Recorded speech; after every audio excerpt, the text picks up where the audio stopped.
Welcome to Wednesday Inspirational Book Lounge.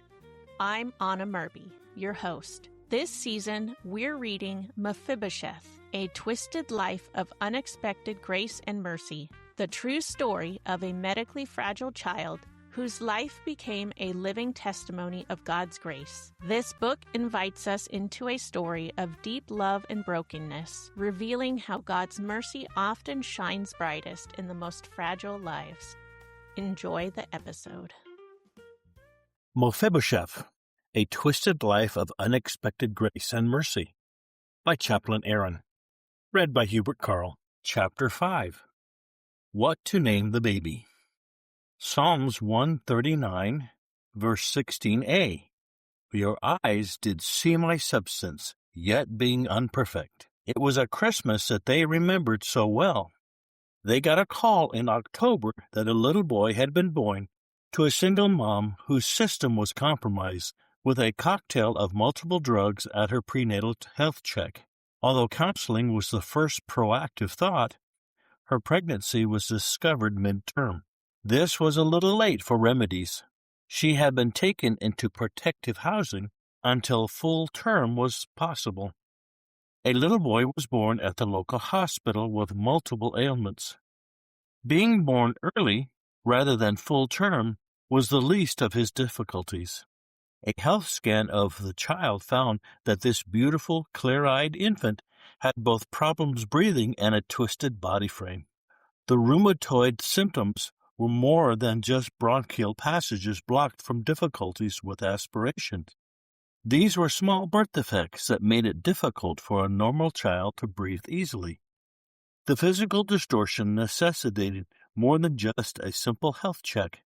This boy needed a CT scan. This would show why the head itself was deformed in one specific spot on the top and back of the cranium. It turned out to be a sizable tumor that attached itself to the inside of the skull cap. It was a diagnostic that foretold a short lifespan, marked by discomfort, pain, and especially for one so small. Yet today was not a day of worry or sorrow for Paul and Dale. It was a day of excitement. It was a day for rejoicing, for this was the hope and desire they had looked forward to since they began the new ministry. This was a ministry of care for handicapped children. This was a love so deep that they chose to adopt each child that came into their care as far as remotely possible. Their reason for adoption was twofold. Their deep love inspired them to a lifelong commitment, and social services would allow them independent decisions without micromanagement. You see, today was the great day when the phone call came. It was near Christmas time when they received the call from the social worker. This boy had been in the hospital for over a month and a half, and was now stable enough to be placed in a care home facility for the purpose of intermediate care. This level of care would include the normal care of an infant coupled with specialized medical equipment and training for those extremely medically fragile infants. The Luce family was so overjoyed at this phone call. It was the best Christmas present ever. It was so delightful that even church friends had a baby shower for the arrival of this precious new life. The room was ready, complete with a medical crib, decorated with adorable stuffed animals and warm fleece blankets created and assembled with the kindest love any nurturing mother could give.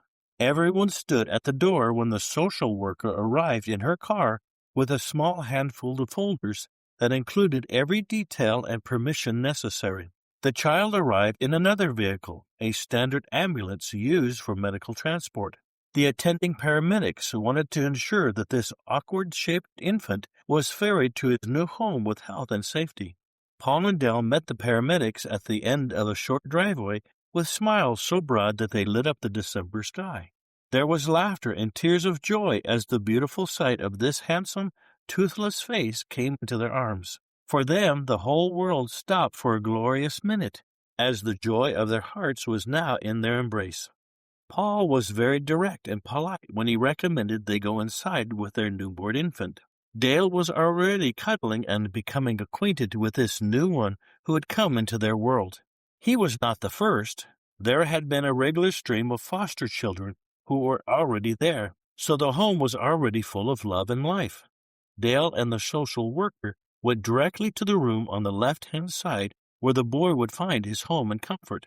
The social worker looked around the room and the home, dutifully taking mental notes of the condition of the facility, also known as someone's home.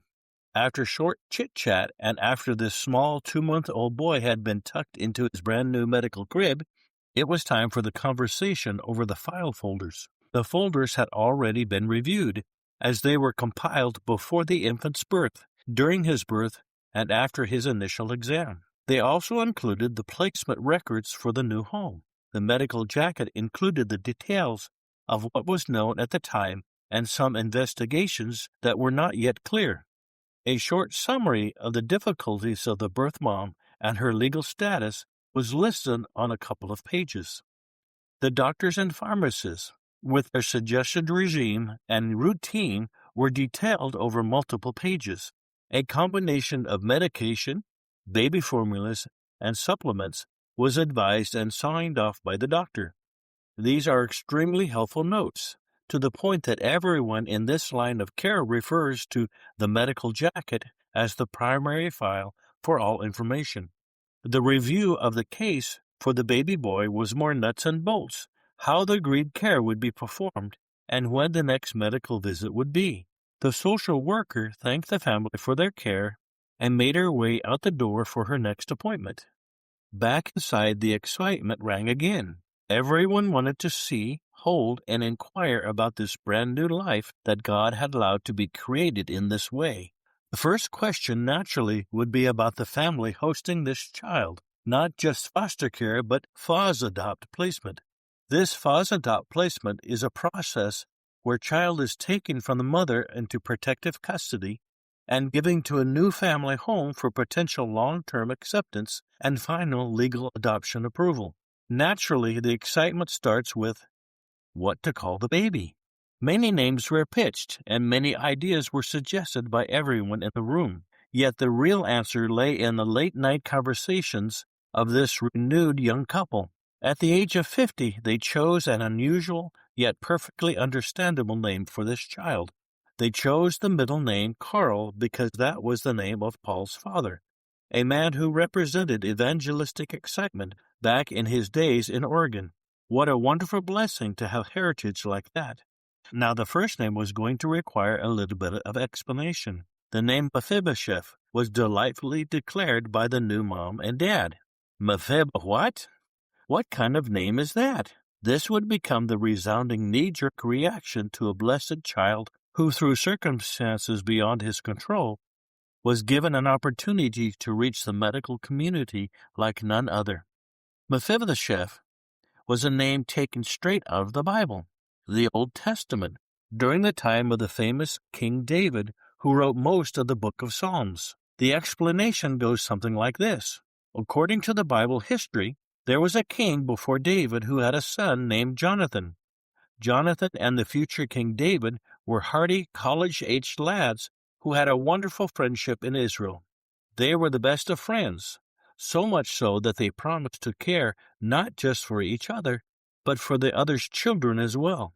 If anything should happen to Jonathan, David swore that he would care for Jonathan's children. War came to their country, and with that war brought inevitable death. The battle cost the lives of the existing king and his son Jonathan. David and his group of renegade soldiers rallied the nation to regroup and reestablish Israel. With David as the new king, he began to look for Jonathan's family to fulfill his promise of kindness. What followed was an act of breathtaking mercy. During the former war that cost the king and his family their lives, a nurse swooped up a little baby named Mephibosheth and ran for safety. She tripped, and the toddler became lame in his feet for life. When David heard that the boy was alive, he sent for both the nurse and the young lad.